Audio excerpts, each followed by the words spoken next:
noches, El Salvador. Qué placer enorme nuevamente volvernos a reencontrar, como todas las noches, para disfrutar 8.com, Canal 30 Tele 1.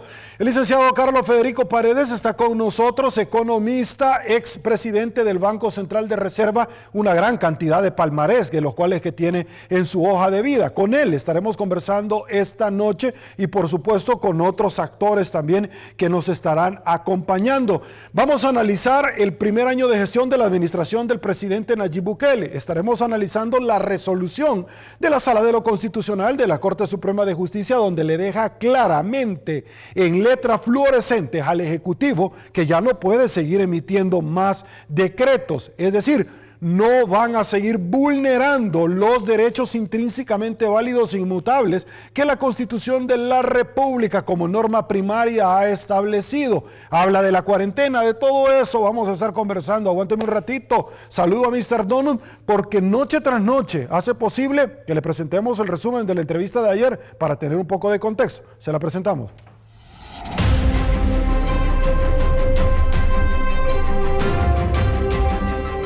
Este lunes nos acompañó en el estudio el diputado del partido FMLN, Jorge Shafik Hamdal, quien nos compartió su análisis del primer año de gestión del presidente Bukele y a la vez nos da su punto de vista de cómo se están manejando los fondos económicos en esta pandemia.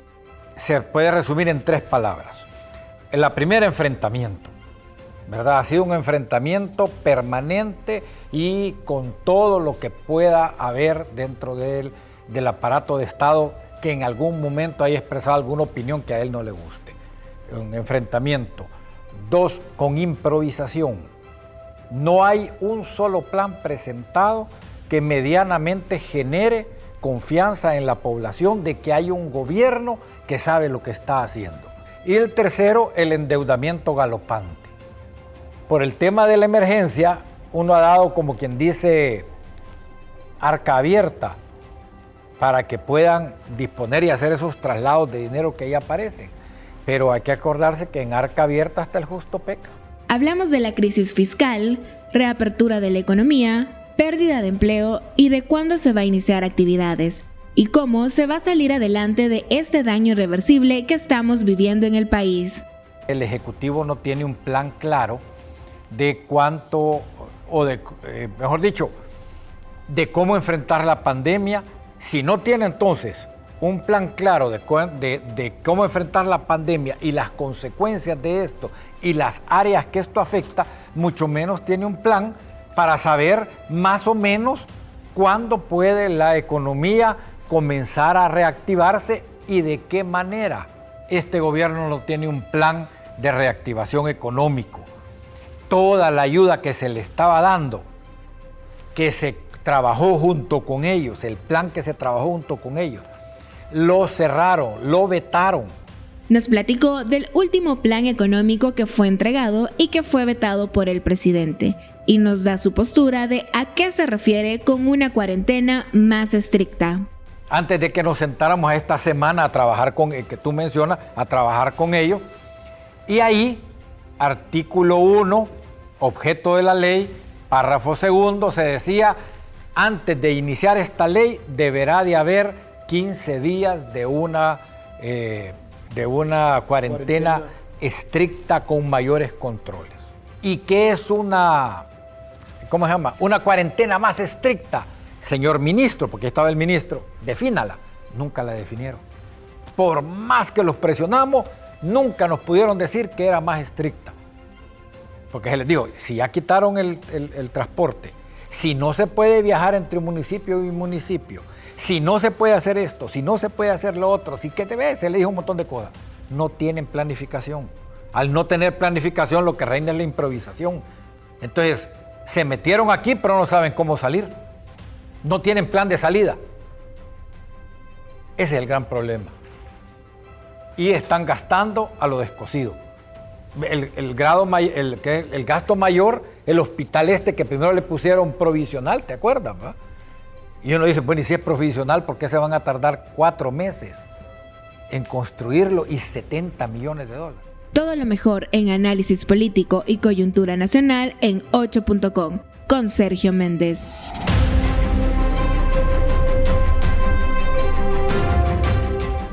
Y bueno, señores, arrancamos y con el mayor de los placeres le damos la bienvenida al licenciado Carlos Federico Paredes. Bienvenido, gracias por acompañarnos. Gracias, Sergio, a ti y un saludo a la audiencia. Te agradezco por tu tiempo destinado al pueblo salvadoreño. Carlos Federico, quisiera arrancar primero con un video, póngamelo por favor, de la Universidad UCA, donde hacen un análisis y luego escuchar tus reflexiones sobre el primer año de gestión de la administración del presidente Bukele. Me dice producción, ¿estamos listos? Se lo comparto. Hace un año, cuando el 1 de junio tomó posesión Nayib Bukele como presidente de la República de El Salvador, la gran mayoría de los salvadoreños estaban ilusionados con el nuevo gobierno y tenían unos cambios para el país. Desde entonces ha pasado un año y lamentablemente aquellos que seguimos con atención el quehacer gubernamental estamos profundamente decepcionados porque esas expectativas se han visto frustradas. En este primer año, el principal logro del gobierno ha sido la importante disminución de los homicidios, aunque ello no responde al desarrollo del plan Control Territorial, pues como se pudo comprobar a finales del mes de abril, las pandillas mantienen intacto su control en los territorios y la capacidad de matar en el momento que deseen utilizarla. Los diversos planes que el presidente ha anunciado a lo largo de este año, como el plan de salud y el plan de reactivación económica, o la puesta en marcha de las ICIES para luchar contra la corrupción, no han pasado de ser meros anuncios que no se han concretado en la realidad. A lo largo de este año, el presidente ha pasado más tiempo criticando y peleando con los otros poderes del Estado, especialmente con los partidos de oposición y la Asamblea Legislativa, que gobernando al país. Y con ello ha cometido importantes atropellos al Estado de Derecho que rige nuestro país según la Constitución y ha violado los derechos humanos sobre los que deben cimentarse toda acción gubernamental. Los últimos meses han sido los peores. La lucha contra la pandemia del COVID-19 se está librando sin un plan definido, con improvisaciones, cometiendo errores graves que han generado más contagios, como el mal manejo de los centros de contención para las cuarentenas, las aglomeraciones para recibir la ayuda estatal. Hasta la fecha, el presidente se justifica siempre en que nadie estaba preparado para ello, ni aquí ni en ninguna parte del mundo. También fácilmente echa las culpas a la oposición, que le niega los recursos y las herramientas legales para poder enfrentar debidamente la pandemia. La agresividad del presidente se manifiesta contra el pueblo, al que acusa de no cumplir la cuarentena por ambición, contra los empresarios, porque quieren que se abra gradualmente la economía, contra los diputados, porque no legislan como él quiere y porque la Asamblea Legislativa está ejerciendo su función contralora del gobierno. Actitudes que han dejado en evidencia la inmadurez e incapacidad para gobernar un país en una situación tan crítica como esta. A todo ello se suma un gasto desmesurado y sobre el que el presidente no quiere ningún control. La construcción del hospital en Cifco, el reparto de millones de dólares a las familias apenas iniciada la crisis, la compra de medicinas sin que se hubiera demostrado su bondad para tratar el COVID, el alquiler de los centros de cuarentena y la alimentación para los miles de retenidos en los mismos, suman cantidades millonarias adjudicadas sin la debida transparencia, lo que no hace honor a quien prometió luchar contra la corrupción. Es cierto que una gran parte de la población sigue creyendo en el presidente Bukele y evalúa bien su gestión gubernamental durante el primer año, pero desde un análisis objetivo y profundo, viendo el conjunto de hechos y actitudes que han marcado la trayectoria de Nayib Bukele en su primer año como gobernante, no hay razones que justifiquen esta buena evaluación popular. Sabemos que esta oposición nuestra no es compartida por una mayoría de la población salvadoreña, pero nuestro compromiso con la verdad y la justicia nos obliga a decir lo que vemos con objetividad y racionalidad. Carlos Federico, su opinión, el análisis del primer año de gestión. Muchas gracias, Sergio. Bueno, mira, yo voy a tratar metodológicamente de abordarlo en dos tiempos. El primer tiempo tiene que ver con los primeros 6 meses de gobierno y el segundo tiempo tiene que ver de enero para para junio de este año, ¿verdad? Son 2 etapas claramente diferenciadas.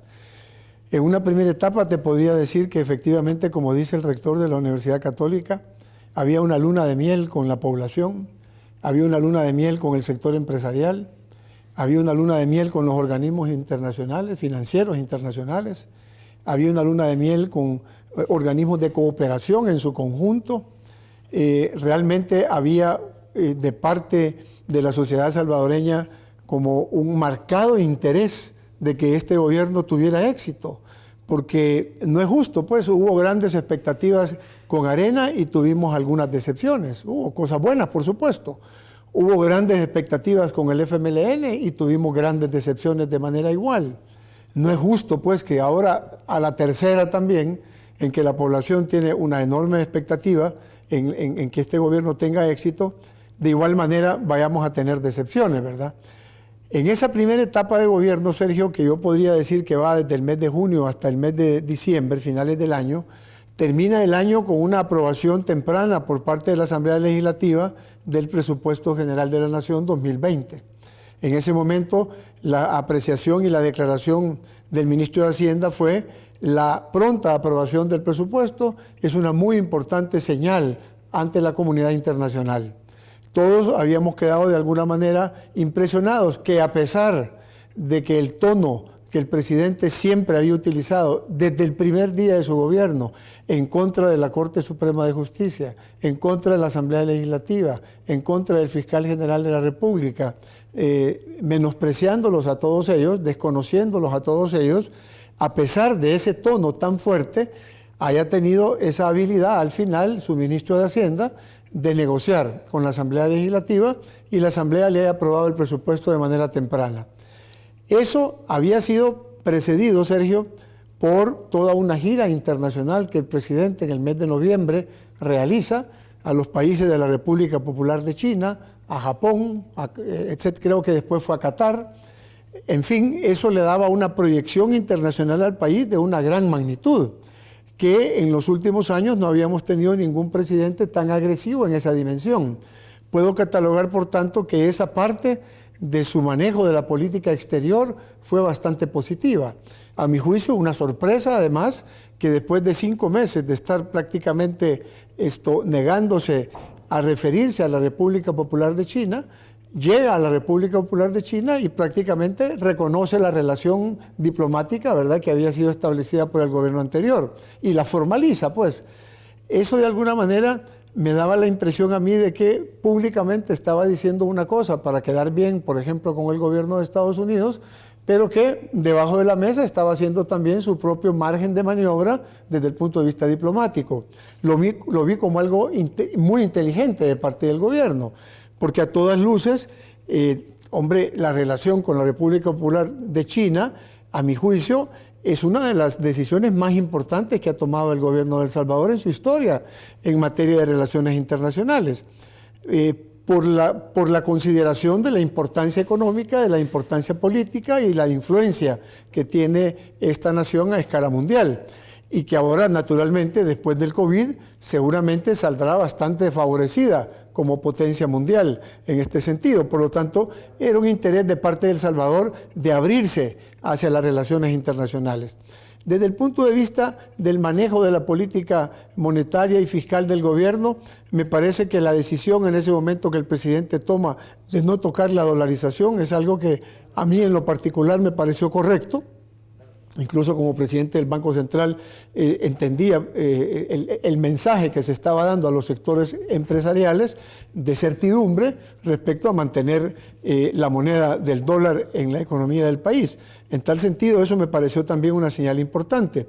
Me pareció también una señal importante en esos primeros 6 meses que hubiese un interés y una propuesta de modificar la ley de Bandesal con el objeto de convertir a Bandesal en una institución de primer piso, no solo de segundo piso, y que eso de alguna manera, coordinado con el Banco de Fomento Agropecuario y coordinado con el Banco Hipotecario para no dañar a estas dos instituciones, porque no se trata de eso, pudiera realmente permitir que hubiese una banca de desarrollo en el país seria que pudiera financiar a los diferentes sectores de la economía. Esto me pareció que también era un intento importante de parte del gobierno en esos meses. Me parecía, por su parte, Sergio, que en ese momento habían algunos vacíos también en algunas carteras, ¿verdad? Vacíos que se han ido corrigiendo un poco con el tiempo por la misma experiencia que han ido ganando los funcionarios. A mí me pareció un error, Sergio, que se hubiera suprimido la Secretaría Técnica de la Presidencia.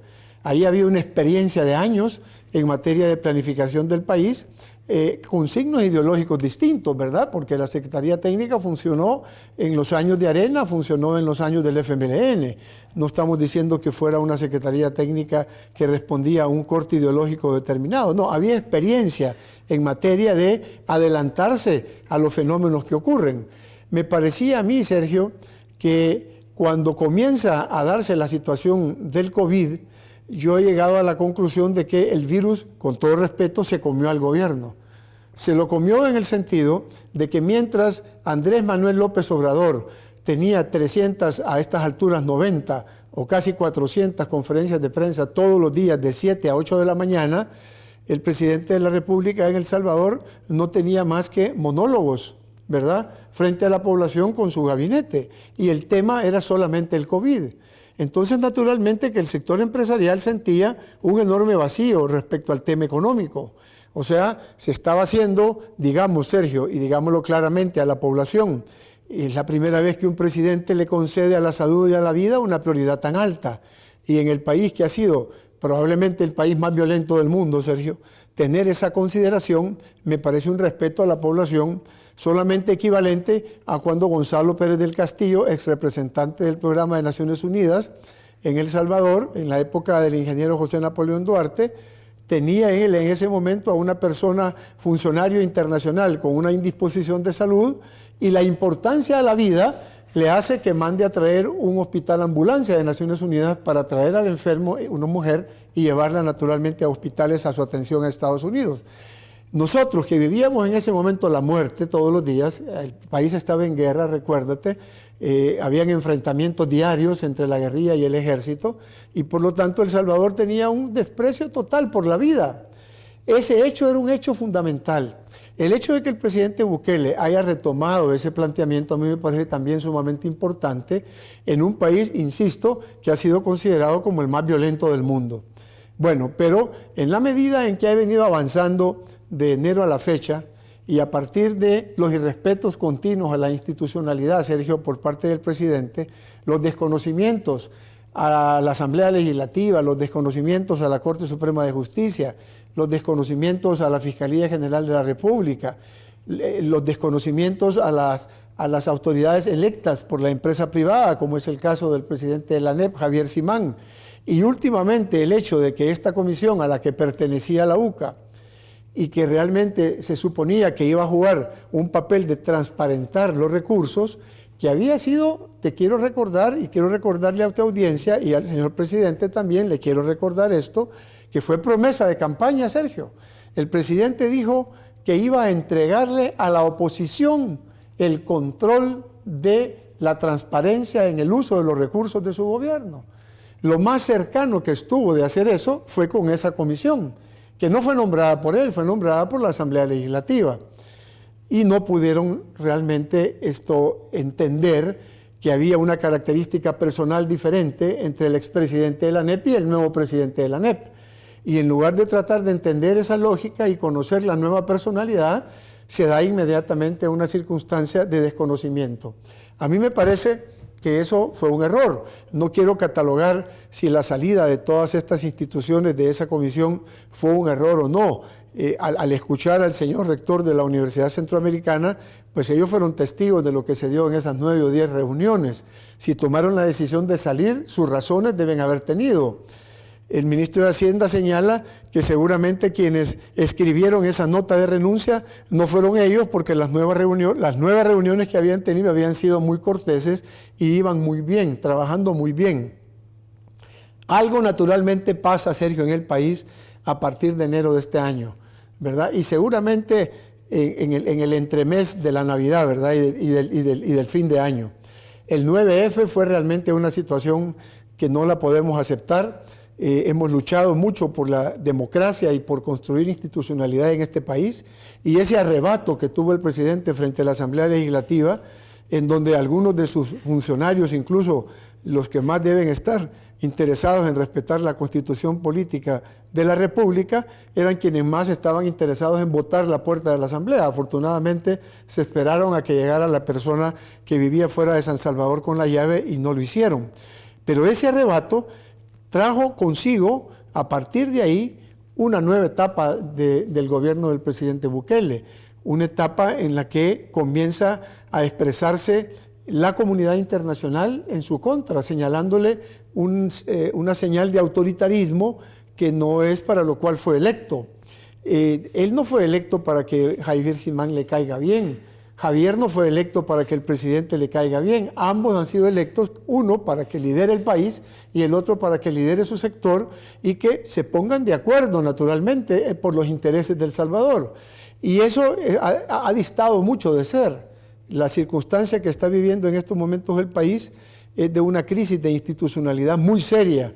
Y me parece, Sergio, que el llamado de atención de la Corte de lo Constitucional, de la Corte Suprema de Justicia, declarando inconstitucionales los últimos decretos y dándole 4 días al Ejecutivo y a la Asamblea para que se pongan de acuerdo en un plan para controlar la pandemia, me parece que es una señal sumamente importante, y que el presidente reaccione ante la población diciéndole que lo que la Corte ha hecho es mandar a asesinar a millones de salvadoreños, me parece una interpretación absolutamente llevada al extremo, que no pretende sino colocar a la población en contra de las instituciones del país, en este caso de la Corte Suprema de Justicia.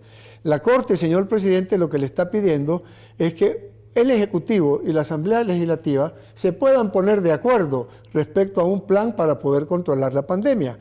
Después de esos 6 días o 5 días que tuvieron de discusiones intensas el Ejecutivo con la Asamblea Legislativa, llegaron a muchos acuerdos.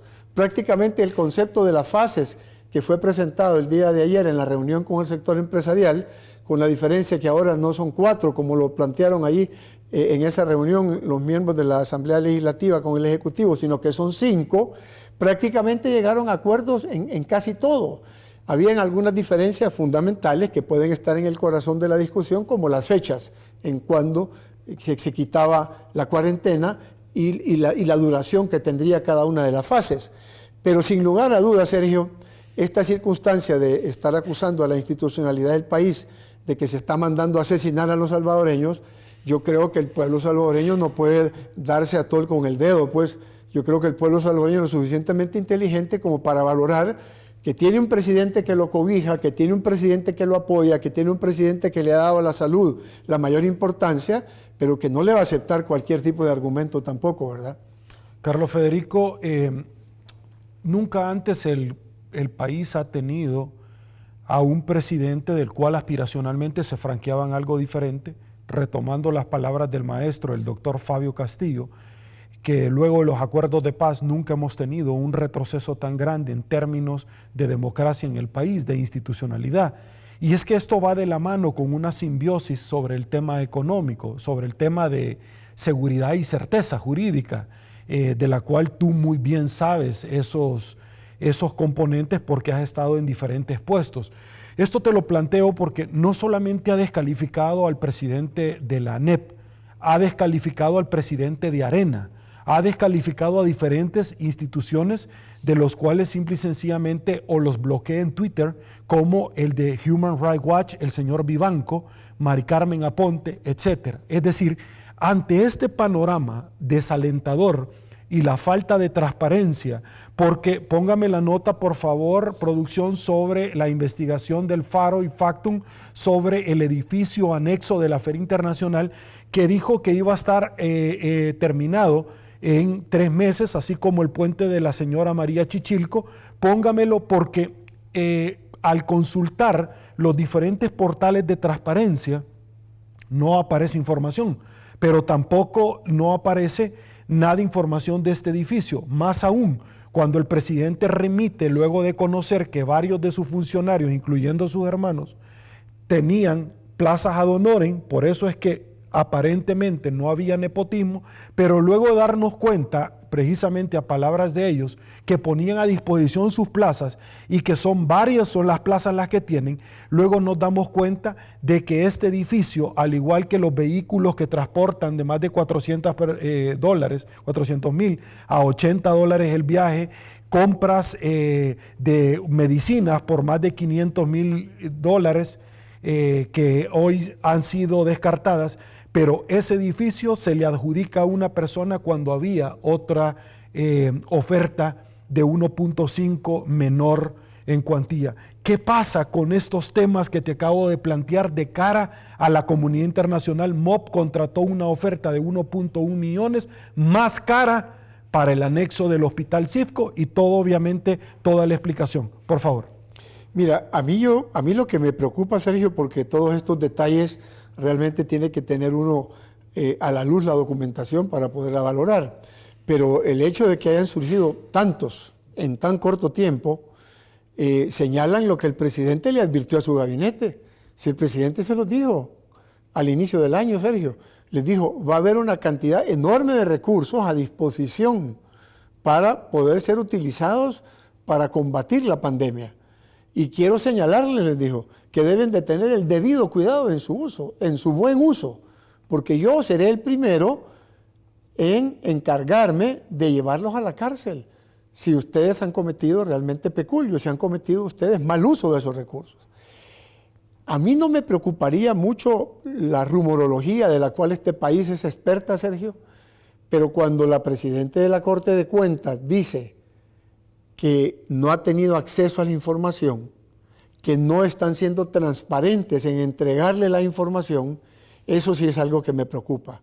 Porque ahí sí, por más que tú quieras criticar a la Corte de Cuentas que en el pasado haya hecho bien o mal su papel, es la institucionalidad, es la institución que está llamada, de acuerdo a sus funciones, a hacer las auditorías de los recursos que utiliza el Estado, o el gobierno en este caso. Entonces, ahí sí me parece a mí que hay un vacío muy grande, Sergio, y que el presidente no se preocupa por explicar. Esta circunstancia también de la resolución de la Corte Suprema de Justicia, ellos sabían que venía, Sergio. Es decir, el día domingo hacen una convocatoria express al sector privado para una reunión para discutir el tema de la reactivación. Pero realmente ellos sabían que había una resolución de la Corte acumulada incluso que venía. Y seguramente por la información que tienen, porque todos los órganos del Estado tienen información del otro, sabían de antemano la resolución que la Corte iba a tomar. Entonces, haber convocado expeditamente, express el día domingo al sector privado para comenzar a discutir el tema de la reactivación, me parece a mí que es un movimiento peligroso. ¿Peligroso en qué sentido? Primero, en el sentido de que no se está jugando transparentemente con el sector privado. Segundo, que invitas al sector privado, pero quieres desconocer que todos los gremios que ahí participan son miembros de la ANEP, por el hecho de que tienen un conflicto con Javier Simán. Me parece que eso es absolutamente incorrecto. Entonces, el hecho de que estén ahorita en una discusión con el sector privado, que les ha despertado confianza, digamos, a gremiales del sector privado por la oferta de reapertura de la economía, pero hacerlo en el contexto de un domingo para un lunes en donde la resolución de la Corte estaba por venir y por lo tanto sabían que iba a haber un señalamiento de inconstitucionalidad a los últimos 5 o 6 decretos del Ejecutivo y que eso dejaba sin base legal prácticamente la cuarentena, y todas las medidas especiales, ¿verdad?, que se pueden tomar cuando se declara un estado de emergencia, me parece que deja a la situación de la reunión con el sector privado en una situación delicada, porque esa reunión del miércoles que está planteada ya no podrían tenerla, porque el mandato de la sala es que vayan a la Asamblea Legislativa, pues. Okay. Voy a darle, Carlos Federico, paso a el doctor Francisco Beltrán Galindo, destacado jurista constitucionalista. Lo tenemos, producción, ya el doctor me comenta para hablar de la resolución de la Sala de lo Constitucional de la Corte Suprema de Justicia. ¿Estamos listos? Doctor Beltrán Galindo. Listo, ok, estamos resolviendo un par de temas técnicos. Me dice entonces por qué es importante. El día de ayer la Sala de lo Constitucional de la Corte Suprema de Justicia ha establecido parámetros interesantes en los cuales primero llama a órganos a entenderse, segundo habla sobre la grave violación de los derechos humanos constitucionales de rango constitucional que se están dando en el país por parte del Ejecutivo y que no pueden ser desde ningún punto de vista superado este tema por hablar de un tema de cuarentena. Se habla de eso, no está mandando a nadie a las calles a que se muera, y de hecho hay un tuit muy interesante donde una persona póngame la producción por favor, donde establece, me dicen que en 5 días nos vamos a morir. Dice así el tuit, correcto, y entonces sátira, con mucha sátira burlesca, dice: muy buenos días, me despierto con la noticia, porque eso fue lo que dijo el presidente de la República, de que en 4 días seremos asesinados. ¿Saben si nos tocará de acuerdo al último número del DUI o habrá otra modalidad? Esto es lo que está produciendo una gran cantidad de memes donde la gente se ha venido mofando a lo largo y ancho de este año del presidente de la República. Me voy con el doctor Francisco Beltrán Galindo. Listo. Doctor Galindo, vía Skype, un placer saludarlo. Gracias por atender nuestra llamada.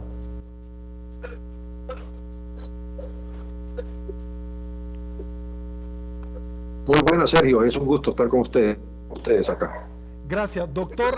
Conocer en síntesis la resolución de la sala, porque advierte de graves violaciones a los derechos humanos y a derechos intrínsecamente válidos e inmutables en la Constitución. ¿Su opinión?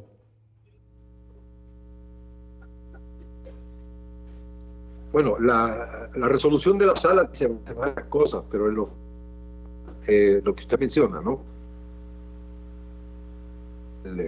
Las restricciones a la libertad solo pueden ser hechas a partir de una ley formal, o un decreto de el principio más importante que creo yo que está puesto en la confirmación de que los decretos ejecutivos, sea de presidente, sea de ministro, no tienen para poder restringir los derechos que da a los individuos, y estos, como el derecho a circular, el derecho a que no se le pueda allanar el domicilio sino es como la libertad de expresión, el secreto de la correspondencia y otros derechos que están consagrados. Lo que vino pasando en estos casi 90 días, lo que es que mucho domiciliar de circulación de los ciudadanos y otra serie, inclusive para las personas que fueron capturadas en los retenes, fueron decisiones por una orden del presidente, a través de un decreto o de un decreto del ministro. Y como sea, todos esos decretos, queda claro en este momento que nunca fueron legales, que eso abre la posibilidad para muchas más demandas de los ciudadanos. Por el momento lo que la sala hizo fue hacer coincidir la vigencia del decreto 29, que lo declaró inconstitucional, pero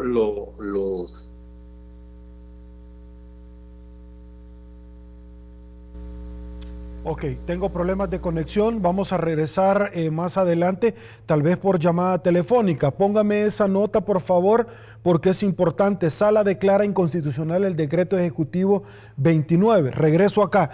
Carlos Federico, su opinión, porque todo El Salvador estaba esperando que la sala, la máxima intérprete de la Constitución, se manifestara con relación. De hecho, el periódico de este día, si tú los has podido ver, tienen decenas de demanda a la sala, no solamente de gente que está en los lugares de contención, gente en sus casas que se les ha violado sus derechos, gente varados, personas que de una u otra forma no pueden trabajar, como la empresa privada que ha interpuesto también diferentes recursos. Coménteme. Ya lo tenemos nuevamente, retornamos. Ok, doctor Beltrán Galindo, por favor. Lo que ha sucedido es que muchas personas han salido perjudicadas por las decisiones del Ejecutivo. Unos en sus negocios, otros en sus ingresos, otros se quedaron afuera, que no pudieron entrar, dizque porque tenían restringido el ingreso cuando no era así. También tenemos las personas capturadas porque no respetaban la cuarentena y eran llevados, dizque por razones sanitarias, pero realmente era como un castigo y quedaban literalmente presas realmente y no se sometían a conocimiento judicial dentro de las 72 horas. Es decir, hay personas que han pasado 40 días, 50 días bajo estas situaciones sin que haya tenido un conocimiento un juez. Entonces todo esto claramente marca unas violaciones importantes en los derechos humanos y abre opciones de juicios para reparo por daño moral, para reparo por acciones arbitrarias de los funcionarios. O sea que esto a saber para dónde va a ir este tema de los juicios, pero creo que hacia el futuro lo más importante es que este gobierno debe comprender que por vía decreto ejecutivo no puede restringir las libertades de los ciudadanos. Creo que es quizás el mensaje más relevante y más importante de lo que hemos visto con esta sentencia. Perfecto. Doctor, una última pregunta antes de finalizar, y es precisamente sobre muchas empresas, doctor, que han interpuesto sendas demandas, si usted ha podido ver los rotativos de este día, donde determinan que tienen miles y miles de demandas la Corte Suprema de Justicia hasta este momento, por los varados, por el tema de los lugares de contención de personas que se han podido adquirir el coronavirus por negligencia, impericia o desconocimiento de las autoridades, pero también empresarios interponen demandas diciendo déjennos trabajar, nos han mandado a miembros de la Fuerza Armada a cerrar nuestras fábricas con personas especialistas en francotiradores, a cerrarnos sin ningún tipo de explicación nuestra fábrica. Su opinión sobre esto, porque hay muchas empresas, yo las conozco, que solo están esperando, doctor, y lamentablemente lo tengo que decir en televisión nacional, porque yo soy abogado corporativo, y me dicen, Sergio, solamente estamos esperando que abran las fronteras y nosotros nos vamos a Costa Rica, a Guatemala o a Honduras, pero ya no nos quedamos en el país. Otras se van a declarar en quiebra, que es la excepción a la regla general para poder hacerle frente a obligaciones contraídas con proveedores y con empleados. Así de complicadísimo está el asunto en el país. ¿Su opinión? Bueno, es que justamente lo que estábamos diciendo, ¿no? La restricción a la libertad y la libertad de hacer negocios, de emprender, es una de las libertades constitucionales. Correcto. Esa restricción a esa libertad solo se puede hacer a través de un marco legal, es decir, una ley secundaria. Aquí lo que pasó es que algunas decisiones en principio sí se tomaron en base a un decreto legislativo, especialmente lo que tuvo que ver con la ley de emergencia, que tuvo una vigencia bastante específica.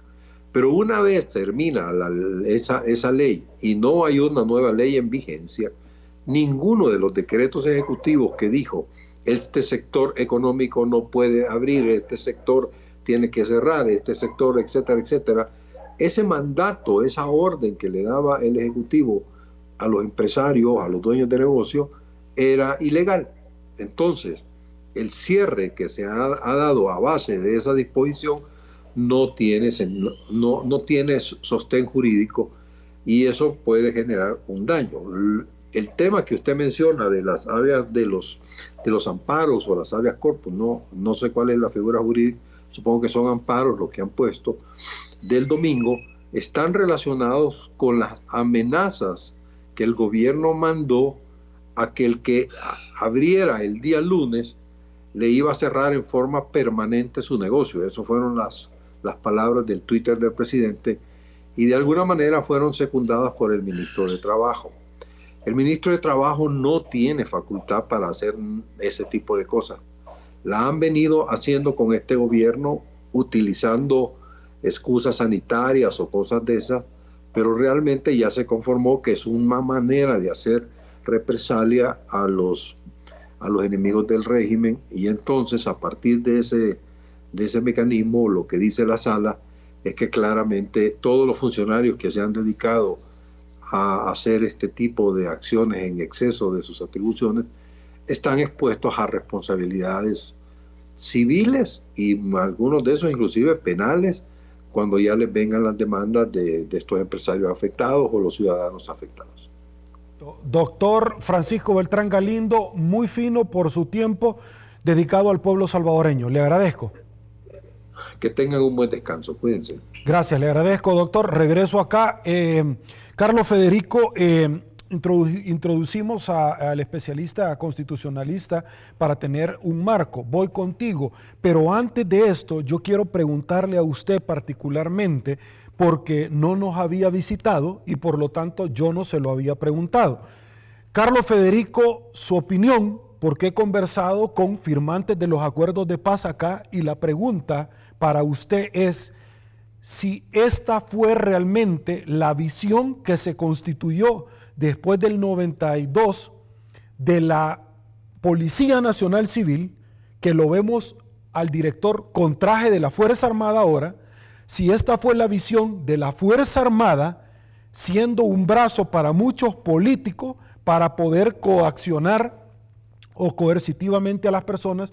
¿Y por qué le menciono esto? Porque el hashtag Bukele Dictador tuvo trending topic, fue increíblemente viral luego de lo que sucedió en el Puerto de la Libertad, donde no habían casos, no se hicieron ningún tipo de pruebas, se encerraron a la gente un poco más de 48 horas. Su opinión sobre esto, porque la Fuerza Armada incluso irrespetó al fiscal general de la República. Su opinión. Sí, no, definitivamente no tiene nada que ver con lo que se intentó y quedó plasmado en los acuerdos de paz en 1992. Incluso creo que se está haciendo una instrumentalización inadecuada de la Fuerza Armada y que la puede conducir a una circunstancia que no es lo que realmente la sociedad salvadoreña aspira.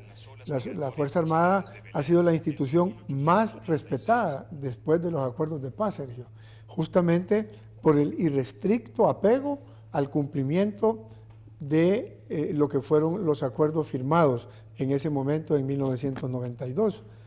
Sacarla de ese camino y llevarla a posiciones de autoritarismo, en donde el 9F es una expresión, y posteriormente todas estas otras situaciones, como la que tú mencionas, de lo que sucedió en el Puerto de la Libertad y la manera como abordaron y como trataron al fiscal general de la República, que bien, el oficial ahí decía, estoy cumpliendo órdenes y yo no puedo decirle nada, ¿verdad? El único que puede decirle algo es el ministro de Defensa. Digamos que él estaba en su posición y que es correcto, pero yo creo que el llamado en este sentido, Sergio, es a tener muchísimo cuidado en que no se instrumentalice como en el pasado se instrumentalizó a la Fuerza Armada por diferentes opciones políticas y que atentaban contra lo que era la democracia. Estoy totalmente claro, Sergio, que el presidente de la República desconoce y su gabinete desconoce la validez de los acuerdos de paz.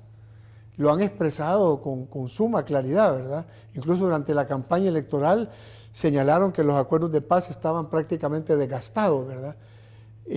Me parece sumamente irresponsable hacer eso si no se tiene una propuesta distinta para la sociedad, y mucho menos una propuesta concertada con la sociedad, porque los acuerdos de paz fueron concertados largamente, ¿verdad? En sesiones maratónicas, ¿verdad?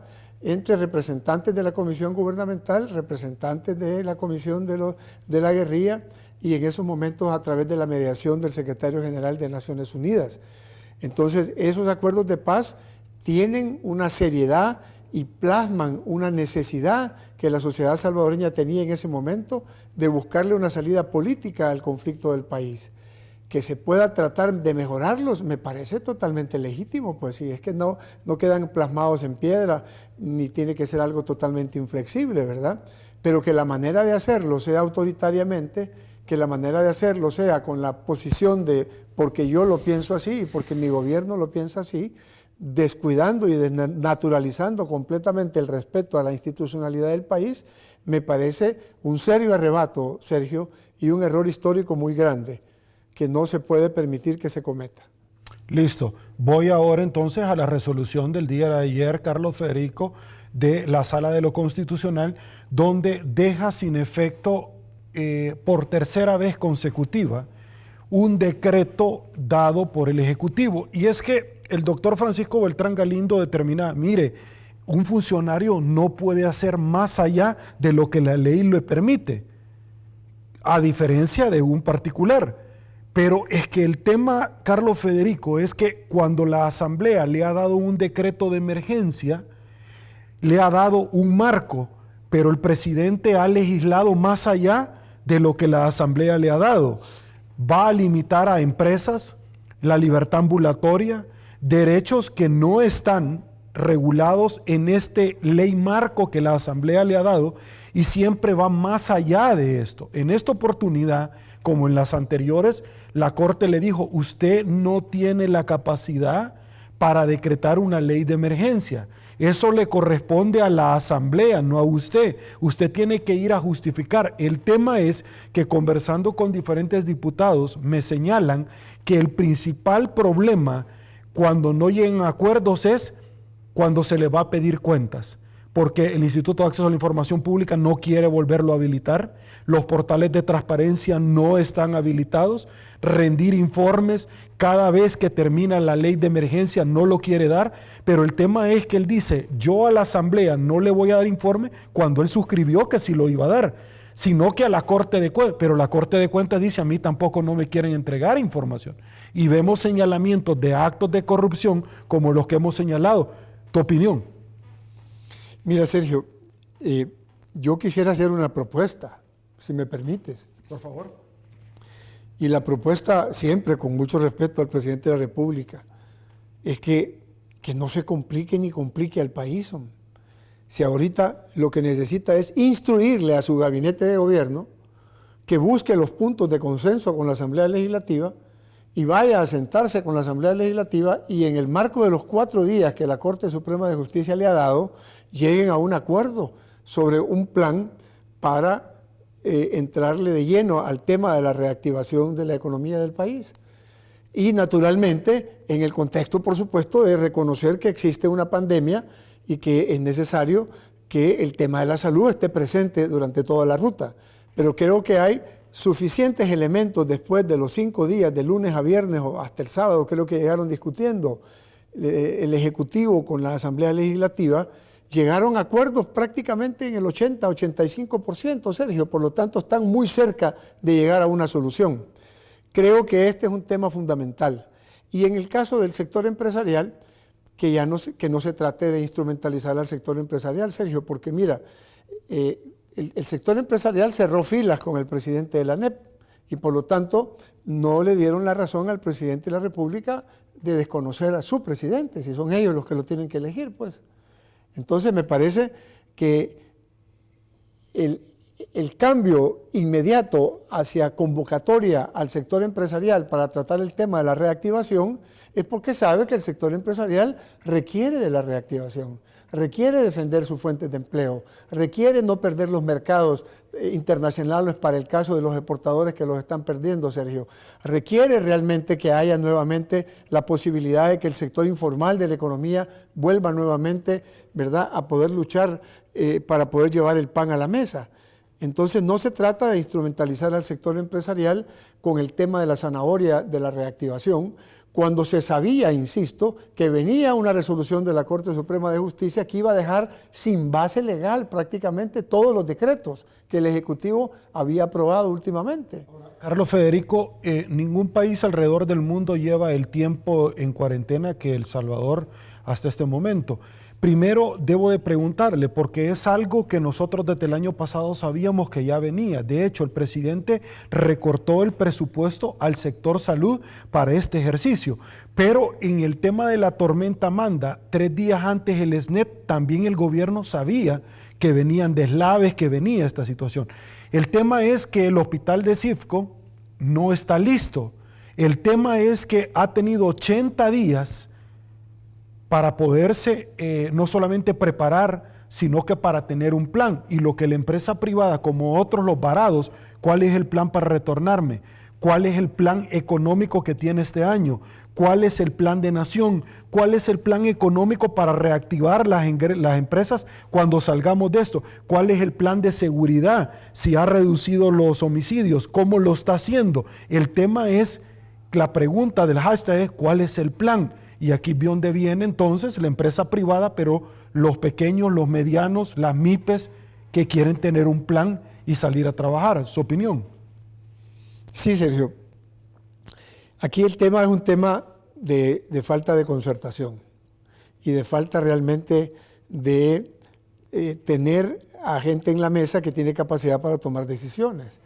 El problema que se tiene es que al final no hay un solo ministro que tenga la capacidad para tener voz cantante, porque todo tiene que pasar naturalmente a la decisión del presidente de la República. Muchas de las comisiones que han ido a la Asamblea Legislativa realmente se han sentido frustradas, Sergio, porque han llegado a acuerdos y después viene un Twitter del presidente señalando que va a vetar tal cosa o va a vetar tal otra. Entonces, realmente este estilo presidencial de autoritarismo no es algo que le esté favoreciendo al país. Y el hecho de que no haya un plan prácticamente para nada, Sergio, porque, es decir, había una estrategia económica y social y política que estaba manejando el Ministerio de Hacienda, el ministro de Hacienda con algunos funcionarios de gobierno que llegaron a producir un documento bastante bueno, pero que nunca fue lanzado. Entonces, el único plan que nos queda es el Plan Cuscatlán. En el Plan Cuscatlán realmente ahí hay una serie de proyectos que entusiasmaron al país, pues ahí está este de la Franja Pacífica, ¿verdad?, que ha cumplido una parte con la modernización del Plan de Acajutla. Eso estaba contemplado. Está también ahí prácticamente la cuestión del tren, del ferrocarril. Está la Franja Norte, Sergio, en donde se reconocía que el 75% de la extrema pobreza del país estaba en los departamentos del norte del país y que por lo tanto iba a colocar a toda la institucionalidad del país justamente para entrarle a este tema de extrema pobreza. Ahí estaba el tema de las ICIES, estaba el tema de la partida secreta, estaba el tema del desarrollo de una banca más moderna. Hay algunos elementos, Sergio, de ese plan que se han cumplido en los primeros 6 meses, déjame decirte, o que por lo menos se ha intentado cumplir. Pero en lo fundamental, el tema de que no haya una concertación adecuada con los diferentes órganos del Estado y en el marco de la protección y del respeto a la institucionalidad es el vacío más fuerte que hay. Entonces, ¿qué le toca al presidente ahora? Le toca reñir con la Corte Suprema de Justicia. Ya el vicepresidente de la República hoy en la mañana lo dijo en el programa de televisión. Le preguntaron directamente a Félix Ulloa, ¿qué va a hacer el presidente de la República con respecto a la resolución de la sala? Cumplirla, dijo el vicepresidente. Es que no hay otra cosa más que hacer que cumplirla. Uno puede estar en desacuerdo con una resolución de la Corte Suprema de Justicia, pero no le queda más remedio que cumplirla. Entonces, Ahora, Carlos Federico, el tema es que muchas veces el presidente ha salido diciendo que 5 magistrados no le van a decir a él que ni leer pueden, cuando es complicado porque aquí en las redes sociales, por ejemplo, a mí constantemente me preguntan, pero mire, si el presidente es un bachiller de cara a personas que tienen doctorado, especialización, maestría, etcétera. Pero en esta misma línea, dice Félix Ulloa, porque el vicepresidente ha tratado como de pronto sacar los pies del lodo. Gobierno habla de reformas constitucionales en Asamblea 2021 y él dice, no, lo que el señor Bukele dijo es que lo ha dicho de manera espontánea. También lo dijo el 9 de febrero. Félix Ulloa, no, esa no fue el ejército, era la escolta del presidente que llegaba a cuidarlo a la Asamblea. O sea, Carlos Federico siempre ha tratado de ver cómo le sacan los pies del lodo, pero las palabras, atendiendo el tenor literal, es inequívoca lo que el presidente y el objetivo que lleva. Es precisamente cuando él dice, mire, es que yo quiero desconocer a la Asamblea, yo desconozco a la ANEP, yo desconozco a todo mundo que no esté de acuerdo conmigo. ¿Su opinión? Bueno, mira, para mí no hay funcionario que tenga más experiencia en este gobierno que Félix Ulloa. Entonces me parece que el hecho de que no le hayan utilizado de una manera apropiada ha sido un error. Porque cuando tú dices que Félix continuamente está intentando sacar de problemas al Ejecutivo por malas actuaciones desde el punto de vista de la interpretación de la ley, pues es justamente también porque no ocupan realmente su asesoría. Félix Ulloa durante la campaña fue el hombre clave para el presidente Bukele, el hombre que le permitió llegar a ser candidato de la República. Chuck Norris le decían, ¿te acuerdas? Bueno, pero durante la administración del presidente Bukele prácticamente ha sido irrelevante el papel que ha jugado el vicepresidente, insisto, siendo el funcionario más capaz que tiene él. De acuerdo. Carlos Federico, llegamos al final de esta entrevista. Debo de agradecerle el tiempo que usted ha destinado a los salvadoreños y por supuesto que vamos a seguir tocando a su puerta. Muchas gracias a ti, Sergio, y a tu audiencia. Un abrazo a la familia salvadoreña. Le agradezco, muy amable. El Salvador, así llegamos al final de 8.com. No se pierda mañana Al Punto con Sergio Méndez, 6:30 de la mañana. Me quedo, por supuesto, con el video de Fundación Ayúdame a Vivir, porque hoy más que nunca, tus niños, nuestros niños, todos nuestros niños necesitan su apoyo. Hoy más que nunca, Fundación Ayúdame a Vivir. Soy Sergio Méndez, así están las cosas hoy por hoy en nuestro país. Si le gustó la entrevista, comente el resto de su vida. Será hasta una nueva oportunidad y una vez más que el Señor nos bendiga a todos. Este es un mensaje para la enfermedad que nos cambió la vida. Sabemos que eres una enfermedad aleatoria, que no distingue género, edad o condición social. Sabemos que eres una enfermedad impredecible, que nos mantiene separados. Sabemos que eres una enfermedad que ataca a los más vulnerables y que eres capaz de arrebatarnos a quienes más amamos. Te conocemos bien porque luchamos contra ti a diario, pero no estamos solos. Tenemos doctores, enfermeras, familia y a muchas personas que luchan con nosotros para poder derrotarte. Por eso hoy, Cáncer Infantil, queremos decirte que no importa lo que pase allá afuera, nuestra lucha sigue. Querido donante, ante esta crisis te necesitamos más que nunca. Por favor, dona hoy la cantidad que puedas. Visita www.ayudameavivir.org.